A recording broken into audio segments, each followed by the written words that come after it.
कविता छ हरिवन नगरपालिका 7 सर्लाहीका कवि नारायण निरासीजीको। कविताको शीर्षक पैसा, छन्द शार्दूल विक्रीडित।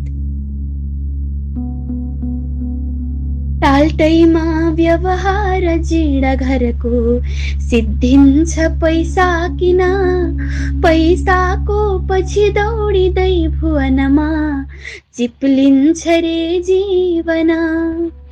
पैसाको अघिर्याल झार्छ दुनियाँ, पैसा सगै बिक्दछ। पैसा मिल्छ भने जहान घरका मान्छे स्वयं बेच्दछ।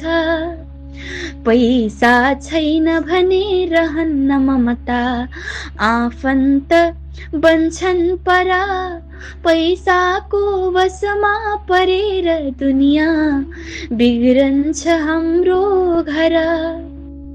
पैसाको वशमा परेर दुनियाँ बिग्रन्छ आफ्नो घर। बा आमा परिवारका सबजना पैसा सगै बिक्दछन्। पैसाकै बलले डटी समरमा लड्नेहरू जित्दछन्। मृगौला मुटु सुम्पिए बुझले न्यानो लुगा फिर्दछन्। पैसा हात पर्यो भने कपुतले आमा स्वयं बेच्दछन्। मान्छेले पथमा अकारण तिखा काँडाहरू छर्दछन्। पैसा छैन भने मनुष्य थली ओछ्यानमै मर्दछन्। पैसा छैन भने मनुष्य थली ओछ्यानमै मर्दछन्। पैसा साथ हुँदा घमण्ड चुली आफन्तको चिन्छ र। पैसाले सुन किन्छ मानिस स्वयं निद्रा कहाँ किन्छ र। वर्षाले रविको प्रकाश धमिलो पार्दैन कहिल्यै पनि। सच्चा प्रेम सकिन्न किन्न रुपियाँ खर्चेर कहिल्यै पनि। उक्लिन्छन् पदमाथि मानिसहरू पैसा भए हातमा।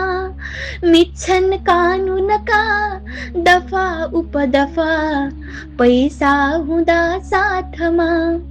मिच्छन् कानुनका दफा उपदफा पैसा हुँदा साथमा। बिक्री हुन्छ इमान आज कलिमा को बाँच्छ आदर्शले। बिक्री हुन्छ इमान आज कलिमा को बाँच्छ आदर्शले। माटो बेच्न अगाडि सर्छ मनुवा पैसा मिले हर्षले। मुट्ठी कसदछ चुस्छ मानिस सदा मुट्ठी खुला गर्छ को। थोप्लो मारिडले थिचे गरिबका पीडाहरू जर्छ को। थाप्लो मारिडले थिचे गरिबका पीडाहरू हर्छ को। मान्छेले अमरत्व पुण्य नगरी पाउन्न संसारमा। रित्तै जानु छ भोलि आज रुपियाँ के साच्नु बेकारमा। रित्तै जानु छ भोलि आज रुपियाँ के साच्नु बेकारमा। के साच्नु बेकारमा।